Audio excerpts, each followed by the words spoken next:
Assalamualaikum warahmatullahi wabarakatuh. Baik, karena ternyata bintang tamu atau gestar yang akan kita undang sudah hadir di depan pintu nih. Mungkin langsung saja nih kita undang ya. Teman-teman pada semangat semua. Langsung aja kita panggilin ya. Ini dia kita panggil. Bintang Shakira Amira dan Kak Anna Noval Pratama. Tepuk tangan yang meriah. Alhamdulillah banget ya. Alhamdulillah. Gestar kita hari ini udah ada di tengah kita semua teman-teman. Betul, yang biasanya mungkin teman-teman semua hanya melihat di televisi. Nah, kita bisa bertemu secara langsung tatap muka di depan kita semua nih. Selamat datang Kak Shakira dan Kak Agna. Sebelumnya mungkin kita perkenalan dulu nih ya. Boleh banget. Nah, mungkin perkenalkan saya Andika Raditya Mahardika bersama dengan saya Avicenna Iqbal Syafiq selaku pembawa acara yang akan membawakan acara pada hari ini. Betul sekali.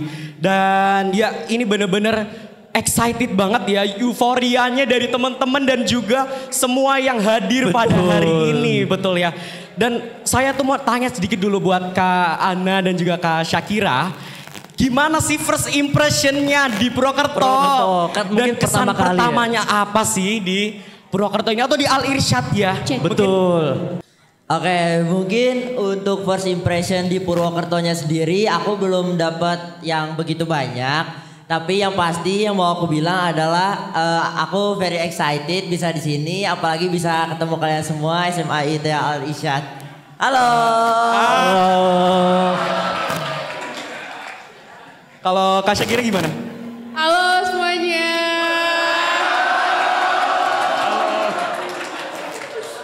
Jadi ini pertama kali aku juga ke Purwokerto karena biasanya aku kalau pulang kampung lewatnya jalur utara, ini jalur selatan ya. Oh, berarti ke arah Jawa Timur ya, ke tempat. Iya, aku ke arah Jawa Timur. Seneng banget dan semoga kalian bisa ngambil banyak hal baik dari kita berdua. Amin, amin. Bisa banget gak sih guys? Bisa banget ya, Masya Allah, tabarakallah. Jadi kalau Kak Shakira berarti pernah lewat Purwokerto ya, kalau ke arah Jawa Timur berarti ke tempat siapa tuh biasanya? Keluarga berarti ada ya di sana? Atau? Aku aslinya Jawa Timur. Oh asli Jawa Timur berarti ya. Nah Kak Shakira nih dan Kak Agna nih, kita kan mungkin mayoritas kenal kakak-kakak nih dari acara COC ya kayak atau Clash of Champions. Nah mungkin nih dari teman-teman mungkin juga pada ingin tahu nih kakak-kakak ini bisa masuk COC ini bagaimana? Apakah diundang ataupun mengumpulkan persyaratan nih bagaimana nih Kak?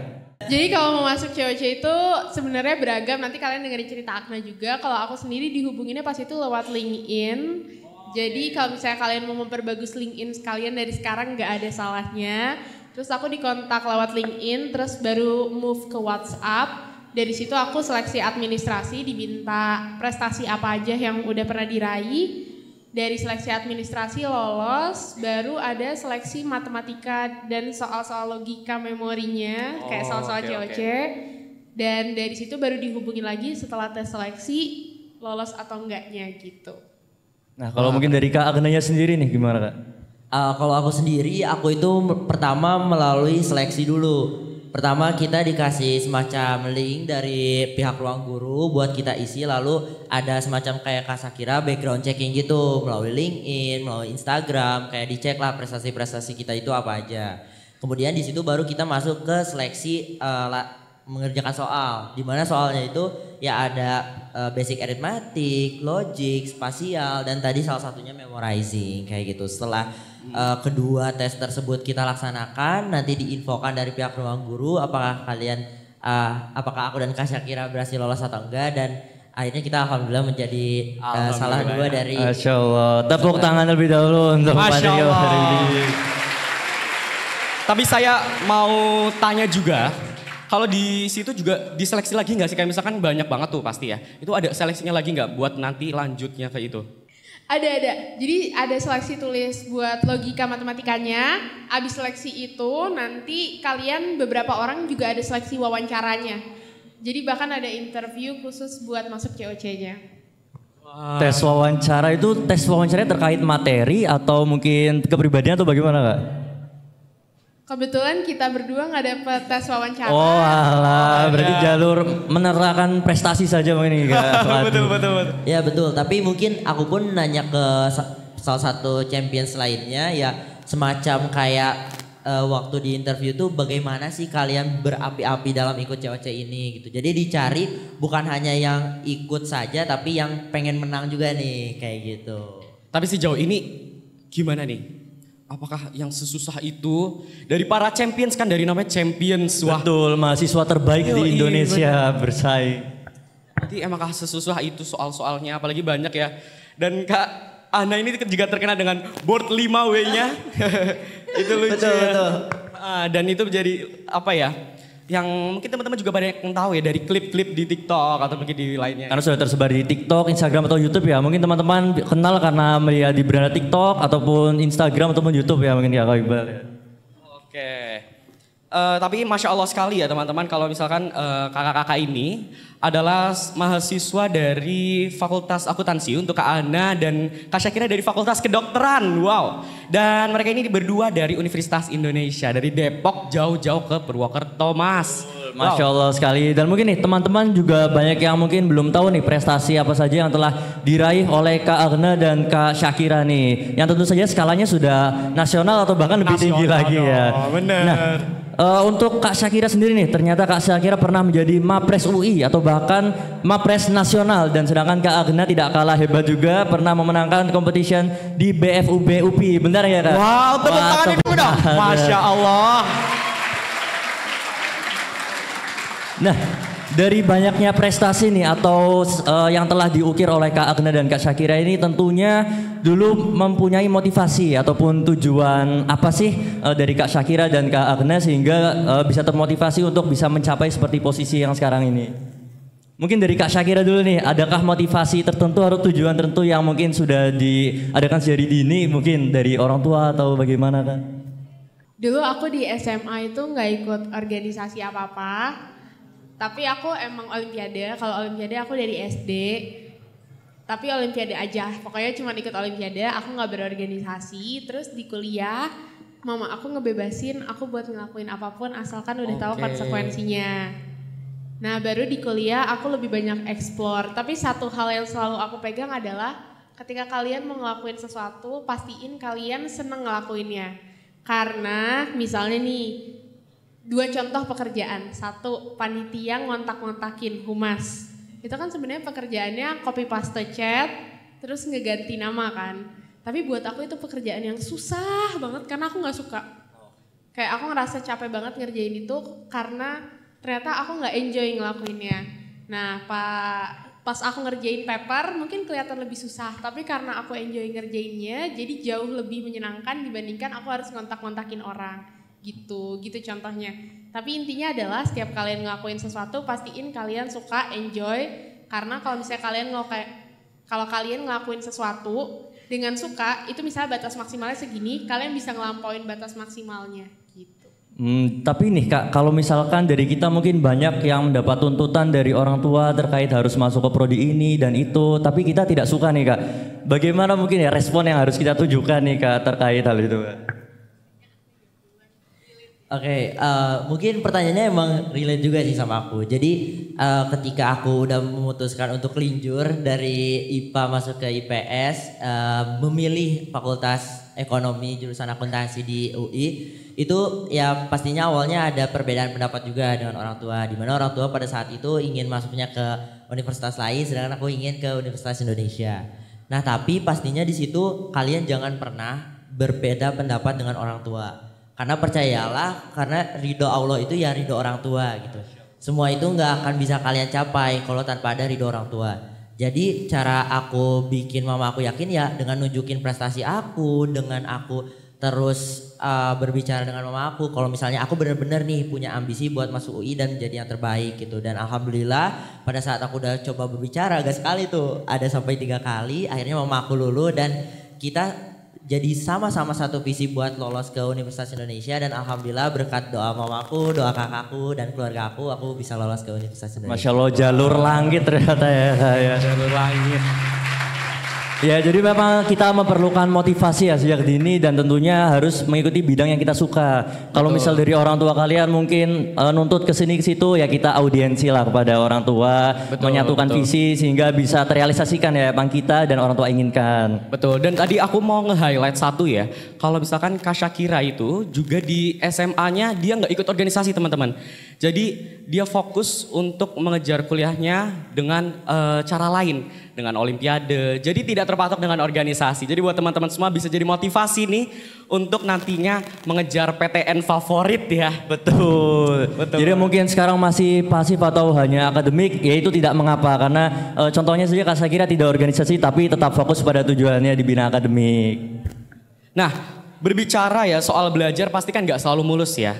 Pasti ada aja kendalanya, ada yang sesuatu yang challenging banget nih. Yang tiba-tiba kita kadang suka jenuh males gitu ya. Gitu. Nah, kalau dari Kak Syakira dan Kak Ana pernah nggak sih ada fase momen gitu ya di saat-saat kayak gitu. Terus gimana sih cara ngebangkitin moodnya lagi, cara gimana kita bisa semangat lagi itu gimana? Mungkin dari Kak Ana dulu boleh? Boleh. Jadi pasti ada fase dalam proses belajar itu emang ada fase up and down-nya. Dimana ya aku pun pasti merasakan itu, Kak Syakira pun pasti ada fasenya dimana kita ngerasa down gitu ketika belajar. Tapi yang pasti aku mau ngasih tahu ya dalam kalian melakukan proses belajar tersebut yang gak selamanya kalian itu bisa terus semangat gitu loh. Emang ada fasenya kalian capek. Dan aku pun menormalisasikan itu. Kalian gak apa-apa istirahat dulu, coba melakukan hobi kalian dan setelah kalian udah ngelakuin hobi kalian, melakukan hal yang kalian sukai, coba kalian ingat lagi apakah ada tujuan di depan kalian yang harus kalian capai. Nah, kalau misalkan kalian terlalu berlarut-larut, terlalu berlarut-larut, santai-santai, tujuan tersebut gak akan bisa tercapai. Oleh karena itu kalian harus bangkit lagi, kembali lagi ingat tujuan kalian itu dan percayalah usaha itu merupakan sebab dari hasil yang bisa kalian capai tersebut. Kalau dari Kak Syakira gimana? Aku juga manusia yang kalau misalnya lagi capek ya capek ya. Terus apalagi kalau misalnya udah hari ini pengennya rebahan di kasur, nyalain AC. Ada masanya kayak gitu. Tapi aku gak evaluasi diri aku kenapa ya aku bisa secapek itu. Ternyata ada hari-hari di mana aku secapek itu adalah ketika aku hari-hari sebelumnya itu ngerjain sesuatu dalam jangka waktu cepat tapi kerjaannya sebanyak mungkin. Nah, setiap manusia itu, ini sekalian ilmu kesehatannya ya, setiap orang tuh punya yang namanya resiliensi. Resiliensi itu batasan kita capek. Jadi kayak batasan kita bisa mentolerir suatu hal. Kayak karet lah bahasanya, kan dia elastis. Sampai dia patah, itu kita punya batas namanya resiliensi. Nah, akhirnya aku ngelihat diri aku, kalau misalnya aku mau ngerjain sesuatu, aku mastiin diri aku ngerjain sesuatu itu capeknya selalu di bawah batas resiliensi aku. Jadi misalnya rasa capek aku segini, ya udah berarti batasnya segini. Cara tahu batasannya gimana? Kalian doang yang tahu. Trial and error. Kira-kira aku secapek apa ya? Batasannya sampai apa? Karena kadang ada masa-masa aku ngelewatin batas resiliensi aku capek, tetap sama aja. Di bawah resiliensi juga aku capek. Tapi kalau udah di atas batas resiliensi aku, buat balikin ke bawah resiliensi aku butuh waktu lebih lama. Contoh, aku bisa butuh waktu 2 hari, 3 hari nggak ngapa-ngapain. Lama banget kan? Padahal kalau di bawah batas resiliensi mungkin aku cuma butuh tidur, istirahat bentar, nggak terlalu ngelakuin banyak hal. Karena kalau udah di atas batas resiliensi tuh otaknya tuh kayak capek, jenuh, terus kayak nggak bisa ngapa-ngapain, nggak bisa mikir apapun. Jadi kalian sendiri yang tahu batas capek kalian, diatur dari sekarang gitu. Wah, keren banget ya. Jadi memang kita harus mengetahui batasan kita dan kita nggak boleh memaksakan diri. Itu yang penting. Betul. Jadi kita menggunakan sistem blok mungkin ya. Kita padatkan terlebih dahulu kegiatan-kegiatan atau tugas-tugas yang harus dikerjakan. Lalu ketika memang sudah mencapai nih lelah yang maksimal mungkin baru kita beristirahat. Tapi tetap kita harus mempunyai motivasi dan harus sesuai dengan visi awal tadi kita. Bagaimana kita mau terarah di kedepannya. Mungkin seperti itu ya. BTW batas resiliensi itu bisa naik loh. Kayak karet elastisitas makin elastis bisa kan? Nanti seiring waktu batas resiliensi kalian juga bisa meningkat terus. Wah, itu tuh bisa berarti tuh. menikah secara dinamis ya kayak Iqbal ya. Betul. Nah mungkin nih masih berbicara mengenai belajar ya. Tadi kalau dibahas bagaimana ketika down motivasinya bagaimana agar tetap naik. Nah mungkin nih ada atau tidak nih mungkin tipe tersendiri bagaimana cara kakak belajar nih ya. Mungkin kalau saya sendiri lebih ke visual yang artinya saya ya. membutuhkan gambar untuk bisa menjelaskan apa isi yang diceritakan. Nah mungkin nih dari Kak Syakira atau Kak Agna ada cara strategi belajar khusus dan mengapa memilih cara belajar itu? Oke, mungkin dari aku sendiri, aku pun dominan di visual dan audio ya. Dimana dari visualnya ya pertama ya aku biasa ngelihat recording juga kalau di selama kuliah itu. Jadi nggak berdasarkan ada dosen aja, tapi nanti kita mengulang lagi materinya gitu di rumah secara konsisten. Nah, dan mungkin yang pengen aku tekenin di sini adalah konsistennya sendiri. Jadi dalam belajar itu usahakan kalian punya jam-jam belajar efektif kalian sendiri. Misal aku sendiri itu 2 jam efektif. 2 jam efektifnya itu aku luangkan di jam 8 sampai 10 malam. Nah, di situ tuh benar-benar kalian luangin tuh waktu 2 jam efektif di situ. Karena percayalah kalian jangan sampai kalian belajar 10 jam tapi gak ngerti apa-apa. Jadi lebih baik kalian belajar itu 2 jam tapi efektif kalian mengerti. Kayak gitu. Kemudian yang audio itu salah satu contohnya ya gini, kalian di sekolah. Usahakan kalian ketika di sekolah itu ya dengarkan guru, karena jujur ada satu kesalahan yang mungkin kecil tapi ini bisa menjadi besar, yaitu ketika kalian coba untuk menanti-nantikan belajar ketika di dalam kelas. Misal nih guru sedang menjelaskan terus kalian merasa kalau nanti aja deh aku belajarnya. Nah jujur kalau itu dibiasakan terus menerus nanti itu lama-kelamaan akan menumpuk dan akhirnya kalau menumpuk kayak gitu muncullah yang namanya sistem SKS, sistem kebut semalam. Nah hal tersebut tuh nggak baik karena tadi yang udah dibilang Kak Syakira, ketika kita udah nyapai ke batas kita yang udah melampaui batas, nah di situ bakal malah bikin capek otak kita. Jadi usahakan kalian susun konsisten kalian kapan di jam berapa, yang efektif kapan, dan jangan sampai memaksakan diri kalian seperti itu. Wah, oke. Jadi gitu ya teman-teman. Sistem kebut semalam itu sebaiknya dihindari. Harus dihindarin. Karena untuk sistem kebut semalam sejujurnya tidak efektif ya Kak ya. Karena itu buru-buru dan khawatir besok malam materinya terlupa karena sistem kebut semalam. Namun kalau dari Kak Syakira sendiri bagaimana sistem cara belajar yang efektif menurut Kak Syakira? Gak beda jauh sama Akna, tapi aku detailin. Biasanya aku itu tipe belajarnya lebih suka belajar pagi daripada malam. Jadi kalau kalian udah ngajak aku rapat jam 10 malam, jangan harap aku bisa memberikan sesuatu untuk kalian. Waduh. Aku akan tertidur. Jadi jam 9, jam 10 biasanya aku udah jam tidur, udah gak bisa mikir apa-apa. Jadi biasanya aku lebih pilih tidur jam 10, terus bangun jam 3. Aku biasanya mulai belajar di jam 3 itu atau jam 4. Karena ini ilmu kesehatan lagi, biar kalau kalian belajar ada ilmu-ilmunya juga. Kalau kalian belajar ada yang namanya gelombang beta. Nah pas kalian belajar paling efektif itu pas gelombang betanya aktif. Nah setiap orang gelombang betanya aktifnya beda-beda. Aku aktifnya di pagi hari gitu. Dan di malam hari ternyata nggak jalan sama sekali. Jangan berharap deh, jangan berharap banyak sama aku kalau di malam. Pertanyaannya, tesnya di mana Kak? Nggak bisa guys, itu tesnya nggak online ya. Kalian coba-coba sendiri, kira-kira kalau kalian misalnya nih nulis 5 halaman di pagi hari berapa jam, siang berapa jam, sore berapa jam, malam berapa jam, mana yang kira-kira paling efektif. Terus setiap malam sebelum tidur biasanya aku naruh di line gitu to-do list aku. Tadinya kan orang-orang keren ya bikin catatan to-do listnya apa aja, tapi ternyata catatannya nggak kebawa. Jadi aku selalu bikin di line karena line kayak yang selalu aku buka. Pilih aja aplikasi yang selalu kalian buka, misalnya wallpaper HP juga nggak masalah. Terus kalian list to-do list kalian buat besok paginya. Soalnya, kenapa harus di to-do list? Setelah di to-do list, itu kalian bayangin kalian mau ngerjainnya kapan? Kan kalian tuh pulang sekolah jam 4 sore kan ya? Jam 4. Bener kan? Betul. Pasti padat banget. Yang mana mungkin gak punya banyak waktu kosong, tapi banyak waktu sela-sela kosong. Nah sela-sela kosongnya itu diisi sama to-do listnya. Biasanya aku kayak udah mikir, aku bangun jam 3, aku mau ngerjain ini sampai jam 5, terus aku sholat subuh, mandi dan segala macem. Aku baru berangkat kuliah misalnya jam 6. Di antara jam 5 sampai jam 6 itu kan sebenarnya ada 1 jam kosong kan. Aku mau ngerjain yang mana dulu nih. Itu aku udah pikirin, aku ngebayangin malamnya pas aku mau tidur. Kenapa dibayangin? Kalian kalau nonton drama Korea, terus abis gitu buat manasin otak suka ngebuletin jam sampai aku belajarnya jam 7 malam. Siapa yang kayak gitu? Ayo ngaku angkat tangan. Aku. Terus nanti kalau jamnya udah lewat 7 lewat 10 ya jelek kan. Jadi 7.30 belajarnya.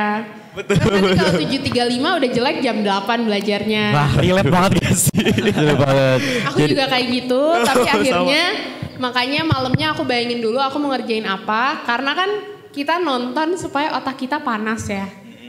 Tapi ternyata gak panas, malah jadi gak belajar.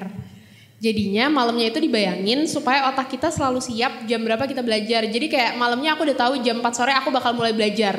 Jadi pas aku sholat zuhur aku inget jam 4 sore aku bakal mulai belajar. Pas jam 2 pulang sekolah atau jam 3 jam 4 pulang sekolah aku inget aku bakal mulai belajar jam segini. Jadi ibaratnya otak aku selalu siap aku bakal ngerjain ini gitu. Terus benar banget yang Akna bilang kalau di kelas dengerin gurunya. Ibaratnya kalau mau ujian itu buku kalian udah ada semua tapi berceceran. Jadi pas mau ujian kalian bukan nyari bukunya, tapi tinggal nata bukunya ke dalam rak. Jadi nggak capek pas belajar ujian, bukan berarti pas di kelas kalian nggak tahu apa-apa. Kalian udah tahu, tapi pas mau ujian kalian belajar lagi cuman buat ngerapihin bukunya ke dalam rak gitu. Dan kalau belajar ada yang namanya productivity. Yang namanya produktif itu bukan belajar sebanyak-banyaknya dalam satu waktu. Jadi jangan update di Instastory terus kalian bilang, hari ini aku produktif. Terus kalian checklistin semua to-do list kalian. Itu namanya bukan produktif, menyiksa diri. Yang namanya produktif itu ngerjain sesuatu dalam jangka waktu panjang tapi konsisten. Jadi benar juga apa yang dibilang Akna, mendingan dikit-dikit tapi terus-terusan dibanding langsung banyak dalam satu hari. Nah itu betul ya guys ya, yang mungkin di sekolah masih suka tidur-tiduran ketika pelajaran atau mungkin pas pulang sekolah malam mabar sampai malam sampai tengah malam ya, terus malamnya ke kafe belajar baru diupload di SG. Nah itu jangan ya Dek ya. Nah jangan. Yang penting tetap masing-masing orang mempunyai gaya belajarnya masing-masing ya, dan yang terpenting tadi konsisten ya Kak ya. Yang penting masing-masing orang tentu memiliki cara belajar yang efektif, berbeda-beda. Mungkin ini hanya sebagai saran atau opsi yang bisa kalian gunakan. Yang penting konsisten guys. Dan aku juga menarik ya kalau misalkan Kak Ana dan juga Kak Syakira ini suka gak sih lebih prefer belajar sendiri atau bareng-bareng rame-rame hangout di mana buat belajar gitu, atau mungkin lebih suka yang sendiri sambil dengerin musik atau gimana gitu mungkin? Aku kalau belajar harus sendiri dulu, terus nggak boleh ada musik. Aku nggak bisa dengerin musik. Bahkan kalau kalian mencet pulpen aja, kalian mencet dari ruang tamu aku bisa kedengeran. Jadi jangan mencet pulpen. Jangan guys, jangan. Jangan, awas aja yang mencet pulpen.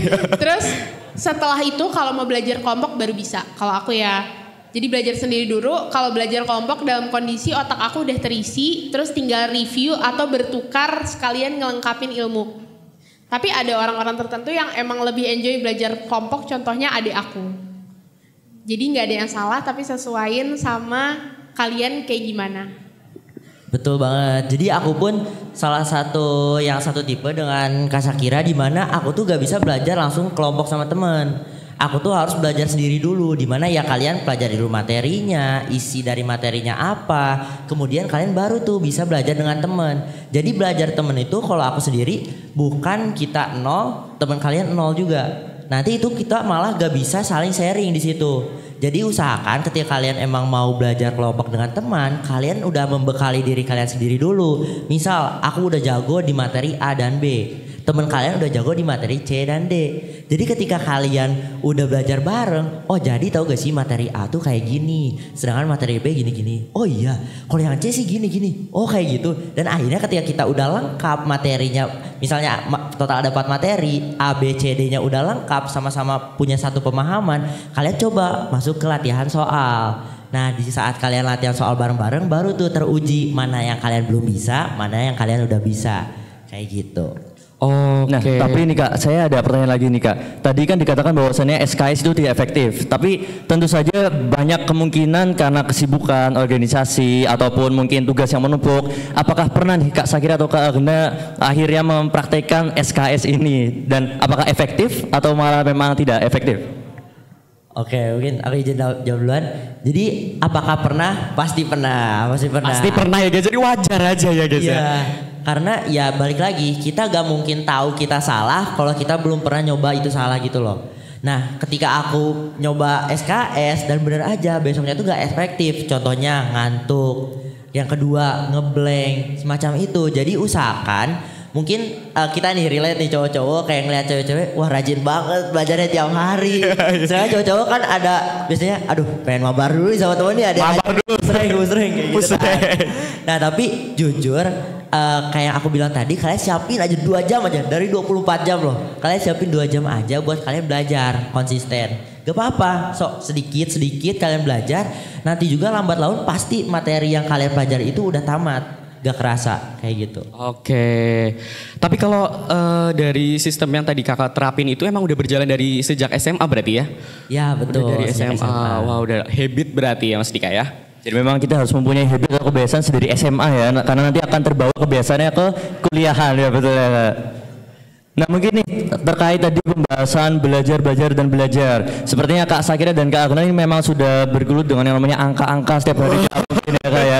Nah tentu kita sejak masa SMA juga masih sering menemukan angka-angka literasi dan sebagainya, dan tentu saja sering kita down di pertengahan, kita bosan dan kita tidak ada motivasi menuju cita-cita yang kita inginkan lagi. Nah mungkin nih dari Kak Syakira atau Agna, dari banyaknya pengalaman dari SMA hingga perkuliahan, mungkin bagaimana sih cara yang benar-benar efektif untuk menaikkan kembali mood belajar atau motivasi belajar ketika kita mungkin down, bosan dengan berbagai materi yang diulang-ulang, itu bagaimana Kak? Jadi motivasi emang naik turun ya, sama kayak motivasi beribadah. Kadang kita dekat sama Allah, kadang kita jauh dari Allah. Cuman bedanya kalau ibadah, kalau kita disayang ada yang ngingetin aja. Kalau belajar diingetinnya sama nilai lah bahasanya. Motivasi itu pasti yang namanya motivasi naik turun. Entah gimana kalian bisa ngingetin motivasi awal kalian belajar gimana. Karena setiap orang punya motivasi yang beda-beda. Tujuan akhirnya juga beda-beda. Kalau kalian mau nulis gede-gede, kan banyak tuh di TikTok yang nulis gede terus ditempel. Boleh banget karena manifesting sesuatu tuh nyata. Mungkin kelihatan biasa aja tapi manifesting tuh nyata. Kayak kalian sebelum tidur misalnya nih, aku pengen masuk FKUI, terus kalian sebelum tidur bermimpi aja. Aku pakai jaket, makara hijau di depan FKUI, lagi di lab kayak lagi megang anatomi, nggak apa-apa. Bayangin aja, karena aku juga melakukan hal yang sama. Kalau misalnya nih aku mau lomba ke Jepang, ya aku bayangin aku lagi jalan-jalan di Jepang megang medali. Nggak apa-apa, imajinasinya mainin dikit nggak apa-apa lah. Karena kalau misalnya kita mikirnya udah positif, otak kita juga nerimanya positif yang akhirnya hasilnya juga positif gitu. Dan motivasi-motivasi itu yang bakal ngebuat kalian lebih semangat.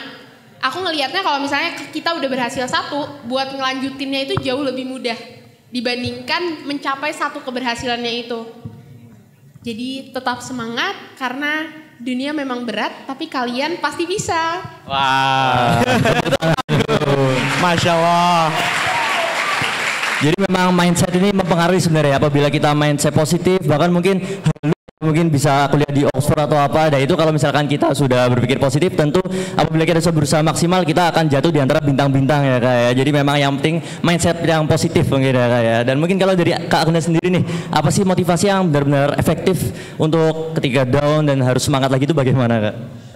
Jujur sama sih, aku percaya bahwa kalian sendiri juga punya motivasi masing-masing gitu loh. Tapi ya percaya kalau manifesting tadi yang Kak Syakira itu bilang itu benar. Karena jujur mungkin fun fact aku mau cerita, kalau pada saat kemarin awal tahun 2024 aku tuh pernah nulis di HP aku masih inget banget, aku nulis 2024 itu harus nyoba hal baru. Dan bener aja aku gak nyangka hal baru tersebut itu Clash of Champions.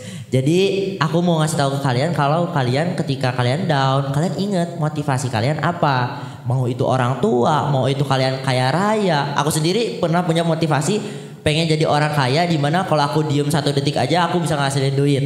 Kayak gitu. Itu mungkin kayak gimana ya caranya, tapi percaya kayak passive income itu bisa, dan hal tersebut itu pasti bisa. Dan aku yakin pasti gak salah satu doang dari kalian juga pasti bisa melakukan hal tersebut. Kayak gitu. Keren banget. Dan saya juga mau tanya dikit ya, kakak mulai tertarik misalnya ya, Kak Syakira tertarik dengan ke dunia kedokteran, dan Kak Ahna juga dengan dunia akuntansinya. Terus ke Fakultas Indonesia itu mulai dari kelas berapa? Udah mulai tertarik kedokteran dan akuntansi itu? Atau mungkin dulunya pengennya ke mana, tahu-taunya malah ke UI ya, fakultas yang terbesar di Indonesia begitu. Aku mau jadi dokter dari umur 6 tahun. Jadi kebetulan mama papa aku dua-duanya dokter. Terus kalau papa aku lagi operasi gitu, dia suka videoin, terus nunjukin di kamar gitu, terus dipanggil anak-anaknya, terus kita nontonin video beliau lagi operasi bareng-bareng gitu. Dulu zamannya aku kecil aku suka banget sampai dulu HP kita kan tetot-tetot ya, yang di bluetoothin itu loh. Betul. Nah videonya di bluetoothin sama papa aku, terus aku jadi suka nontoninnya gitu. Nah dari situ papaku membawa video baru setiap harinya. Wah, bukan video aneh-aneh tapi video operasi ya. Video operasi. Keren banget. Nah dari situ aku bilang ke mamaku aku mau jadi dokter. Terus mama sama papaku dua-duanya responnya positif. Jadi dari SD aku mau jadi dokter, tapi fakultasnya cuma satu, Universitas Indonesia. Jadi cuma FK dan UI gitu. Pas aku SMA, aku nanya ke mamaku, Mama, aku nggak perlu daftar mandiri universitas lain kah? Soalnya kan nunggu pengumuman deg-degan ya. Terus kita nggak tahu keterima atau enggak. Terus mamaku tuh lucu banget deh. Dia jawabnya cuman kayak gini. Udah jangan ngomong kayak gitu, keterima. Kan aku yang mikirin keterima atau enggaknya kan. Iya benar-benar. Tapi dari situ aku belajar, jadi mamaku nerapin mindset positif di otak aku bahwa oke, keterima, pasti keterima gitu. Jadi pilihan di UTBK aku cuma satu, FK dan UI. Pas SIMAK juga pilihannya cuma satu, FK dan UI. Oh, wow, keren banget ya. Kalau dari Kak Hana sendiri gimana? Nah kalau aku sendiri itu awalnya tuh berasal dari pertanyaan iseng temen. Wah, temen malah ya. Iya, jadi waktu itu tuh jujur aku ini startnya bisa dibilang ya agak terlambat juga sih. Kelas 11 semester 2 tuh aku ketika ditanya mau masuk ke kampus apa? Aku masih bingung kan, aku kayak duh apa ya. Terus tiba-tiba aku kepikiran aku nanya ke dia, emang top 1 di Indo itu apa sih? UI katanya. Oh aku masuk UI kata aku tuh gitu. Aku masuk UI. Okay. Jadi berawal dari kayak gitu aja, dari hal kecil aja itu benar-benar ngaruh ke kalian. Jadi cobalah kalian kayak ya kalian mimpilah setinggi-tingginya gitu. Karena percaya ketika kalian udah ngincernya top 1, ketika kalian udah ngincernya yang paling tertinggi ya kalau kalian meleset pun ya melesetnya di 2, di 3 gitu. Dan percaya kalau tadi bener mindset positif itu bakal ngebawa hal positif juga ke diri kalian kayak gitu. Wah keren banget sih. Jadi balik lagi ke mindset positif ya. Betul. Dan saya mau tanya dikit nih buat Kak Syakira dan Kak Ahna.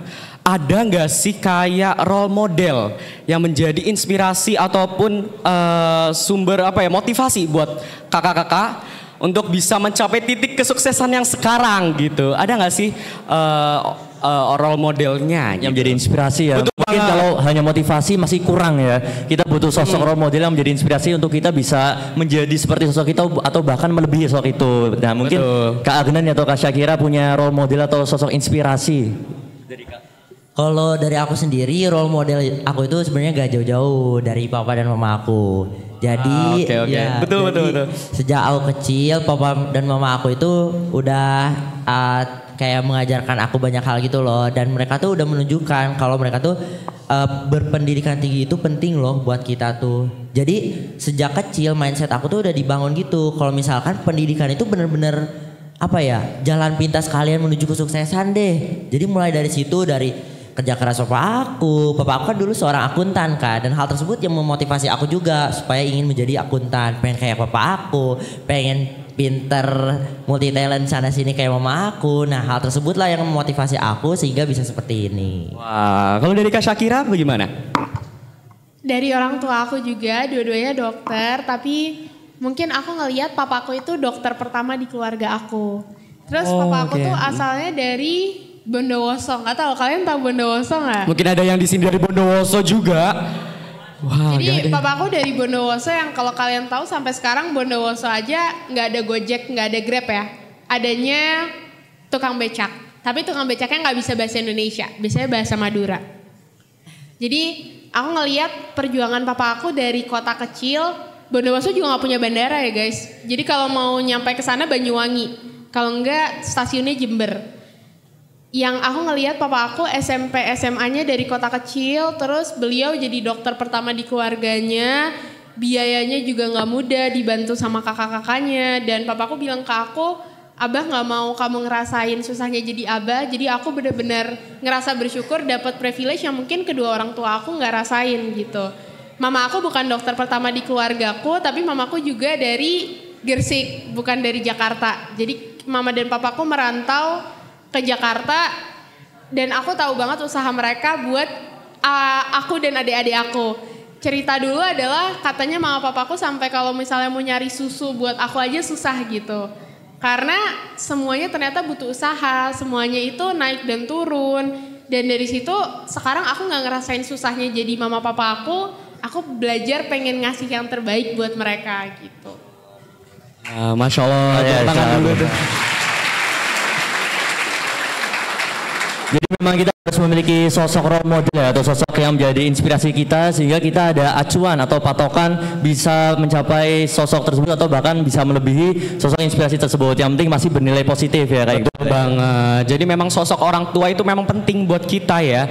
Untuk kita selalu ada di suka duka, kita menemani kita, menyemangati kita setiap saatnya gitu ya. Atau mungkin nih Kak, selain orang tua nih Kak, tentu ketika kita sejak kecil atau bahkan SMA mungkin ada beberapa orang yang mungkin menjudge ketika kita mungkin bisa mencapai sesuatu, dan tapi tentu saja masih ada orang yang mendukung penuh kita. Nah mungkin dari kakak-kakak sendiri apakah ada sosok yang berperan penting untuk mendukung kakak-kakak untuk mencapai tujuannya nih Kak, mungkin selain orang tua atau mungkin lingkungan keluarga, teman-teman yang positif mungkin Kak? Bukan pas kalian kecil aja orang bakal ngejudge mimpi kalian. Bahkan aku yang di umur 21 tahun pas bilang mau publikasi Scopus itu diketawain sama mahasiswa S2 karena katanya mahasiswa S1 nggak bakal bisa bikin publikasi. Biayanya dari mana? Kamu mau belajar gimana caranya? Ikut pelatihan aja butuh 40 juta. Tapi akhirnya aku butuh waktu sekitar 1,5 tahun buat ngebuktiin publikasi pertamaku sampai publikasi ke-16ku sekarang udah publish. Dan tepuk tangan yang meriah, Masya Allah, Masya Allah. Dan pada akhirnya kalau kalian nanti nemuin orang yang ngejudge mimpi kalian lagi, gak usah dijawab, jangan marah juga, senyumin aja. Terus kalian usahakan, kalian doain semoga mimpi kalian tercapai. Karena katanya kalau doa kita lagi di kondisi kayak gitu, berdoa cepet dikabulin kan. Biasanya aku kalau dalam kondisi kayak gitu langsung cerita ke mama papa aku. Dan karena aku tahu dalam kondisi kayak gitu pasti kita bakal tetap ngedown. Diomongin kayak gitu pun aku bakal tetap ngedown karena aku ngerasa kayak bisa beneran gak ya, dia aja bilang gak bisa. Tapi aku tahu mama papaku adalah support pertama aku yang walaupun orang bilang gak bisa, mereka pasti bakal bilang bisa banget.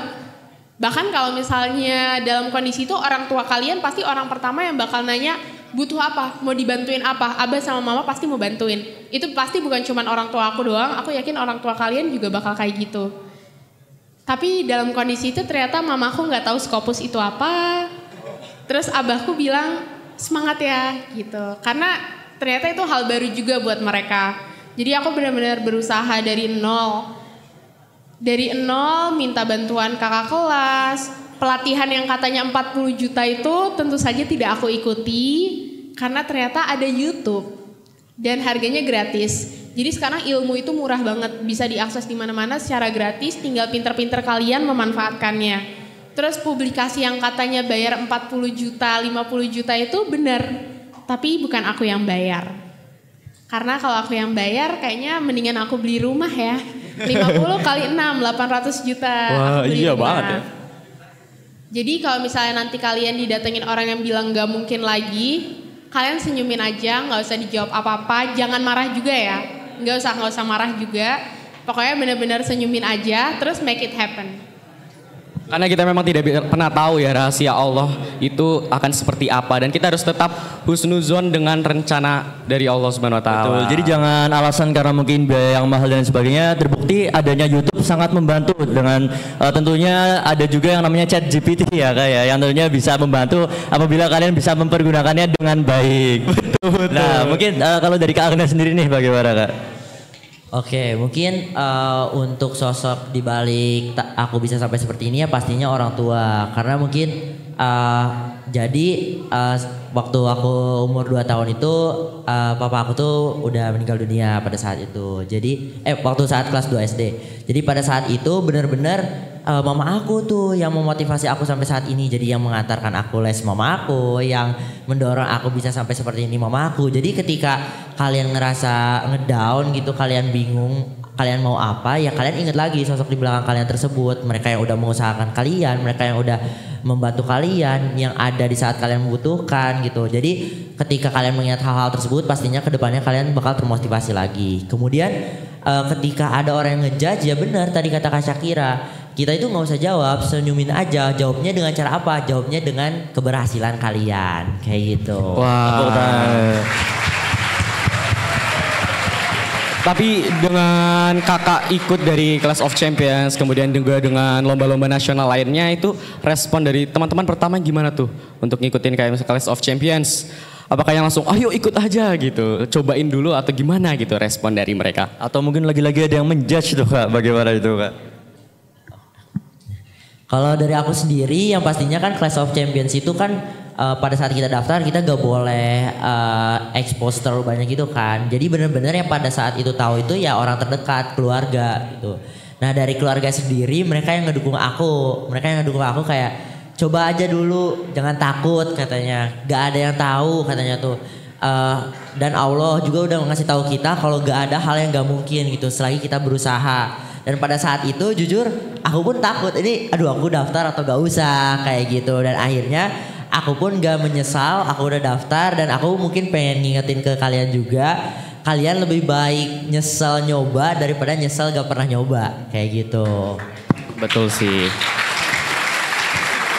Nah, kalau bertanya lebih spesifik lagi nih untuk Kak Syakira dan Kak Agna, di mana Kak Syakira memang kedokteran dan Kak Agna akuntansi. Nah, mungkin dari teman-teman semua banyak sekali yang ingin masuk ke kedokteran, akuntansi, banyak banget pasti. Banyak banget. Karena di Smile ini juga ada rumpun pembagian rumpun, dan itu memang salah satunya kedokteran yang paling banyak peminatnya, Kak. Banyak banget bahkan. Nah, mungkin dari Kak Agna dan Kak Syakira nih bisa disebutkan tips and trick atau kiat-kiat yang harus dilaksanakan nih proses-proses dari SMA hingga nanti bisa tembus SNBP atau SNBT. Nah, itu mungkin ada tips and trick khusus yang kelas 10 gitu, apa yang perlu disiapkan, kelas 11 apa, dan yang kelas 12 tahun depan ya. Betul, eligible, gitu. Gimana cara lolos eligible mungkin gitu ya. Mana yang mau masuk kedokteran angkat tangan dong, pengen tahu. Wow. Saya juga. Yang mau pakai makara hijau, jakun siapa? Sama kayak Kak Syakira? Atau mungkin sama kayak Kak Agna, akuntansi coba. Oke. Dan tentunya juga banyak yang ingin menggunakan almet berwarna kuning itu. Kita usahakan almet warna kuning itu di Jakarta. Almet kuning. Mana jakun ya? Jaket kuning. Amin. Amin ya, semoga tangan bisa masuk ke fakultas tujuannya, amin. Nah, balik lagi nih Kak, mungkin terkait tips and trick nih. Yang pertama mungkin untuk bisa mengusahakan untuk memakai almet kuning itu dan untuk masuk ke kedokteran ataupun akuntansi nih Kak. Mungkin dari Kak Syakira atau Kak Agna dulu nih Kak. Jadi kalau kalian tahu aku masuk FK itu lewat UTBK. Karena dari awal aku ngeliat track record SMA aku buat SNMPTN ke FKUI. Namanya apa ya sekarang SNMPTN tuh? SNBP ke FKUI itu nggak terlalu bagus. Dan ternyata di angkatan aku baru pertama kali tembus SNBP FKUI 1 orang. Dan yang dapat anak OSN biologi tentunya. Oke. Aku pas itu OSN-nya komputer jadi nggak ada nyambung-nyambungnya sama kedokteran. Betul. Terus jadi dari awal aku udah nyiapin UTBK. Kalau kalian tahu kan berarti sekarang tuh di bulan Agustus.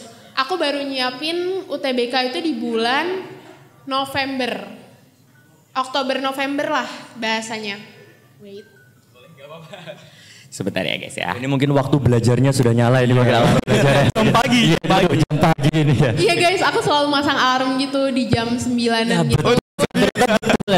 Jam 9 buat oke. ngingetin bahwa sekarang udah jam 9. Kadang soalnya kita suka lupa waktu kan. Iya betul sekali. Terus jadi aku baru nyiapin itu di bulan Oktober September. Dan menurut orang-orang itu udah telat buat masuk FKUI. Kebetulan kalian masih di bulan Agustus. Dan menurut aku ini jauh banget dari kata telat. Biasanya aku belajar UTBK itu dibagi per materi. Dimulai dari materi yang aku paling gak bisa. Caranya gimana dulu, karena kan ini aku ceritain dalam jangka waktu panjang ya, karena kalian kan masih di bulan Agustus. Biasanya aku datain dulu semua materi yang mau aku pelajarin yang masuk dalam SNBP. Terus aku belajar tiap minggunya itu karena aku dulu boarding kan berarti kosongnya tuh Sabtu Minggu ya. Betul. Nah aku belajarnya biasanya Sabtu Minggu tapi seharian.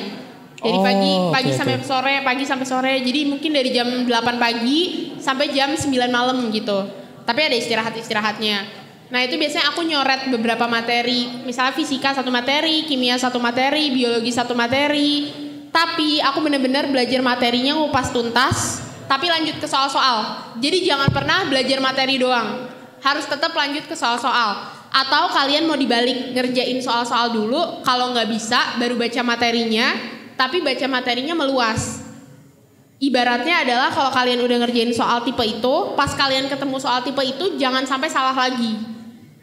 Terus aku pas itu buat belajar SNBP juga UTBK itu banyak ngelakuin tryout. Nah tapi yang suka jadi kesalahan orang-orang adalah abis ikut tryout dilihat nilainya abis itu ya udah. Padahal harusnya kalian balik lagi lihat soalnya, terus kalian lihat kalian salah di bagian mana. Nah terus soal-soal yang kalian salah dibaca lagi materinya dan dikerjain semua soal jenis itu. Misalnya nih aku salah di bagian struktur, yang nggak IPA deh, matematika bagian bangun ruang gitu. Nah aku bakal baca materi tentang bangun ruang sampai habis. Terus ngerjain berbagai macam tipe jenis bangun ruang. Kan sekarang kayak kalau misalnya nih kalian ikut ruang guru aja kan udah ada dibagi soal per subtes gitu kan. Atau per materi. Nah itu kalian kerjain semua tipe soalnya. Sampai kalau kalian ketemu soal bangun ruang lagi kalian gak boleh salah. Itu yang aku lakuin sampai nanti menjelang UTBK. Terus jalur dunia emang penting tapi jangan lupa jalur akhirat. Kalau kalian ngerasa gak bisa bangun tahajud, mintalah bangunin sama orang tua kalian. Dulu kalau aku di SMA bahkan teman-teman saling bangunin satu sama lain karena kita asrama. Ada yang namanya calling tahajud. Jadi tulis depan kamar siapa yang mau dibangunin, nanti bakal ada yang bangunin keliling kamar. Kalian kan punya banyak teman, saling ingetin satu sama lain. Terus yang kelihatan gampang tapi manfaatnya banyak. Sholat duha. Kelihatan gampang banget kan? Tapi manfaatnya banyak banget. Itu mulai dilakuin dari sekarang. Oke sih, so far karena persiapan kalian masih panjang, tapi jangan berleha-leha karena nanti pas kalian nutup mata terus buka mata lagi tiba-tiba udah bulan Desember terus kalian panik. Jadi jangan lupa dikerjain dari sekarang. Wah keren banget ya. Kalau Tangan dulu dong untuk Shakira. Nah mungkin nih untuk Kak Agna, apakah ada tips and trik atau kiat-kiat yang sudah Kak Agna lakukan selama SMA dan kalau boleh tahu jalur apa sih keterimanya di kuliah kemarin? Oke, kalau aku sendiri kemarin lolos ke Universitas Indonesia lewat jalur SNBP. Masya Allah SNBP UI guys. Lulusan pertama sekolahnya yang masuk SNBP loh guys. Waduh tepuk tangan sekali lagi untuk Kak.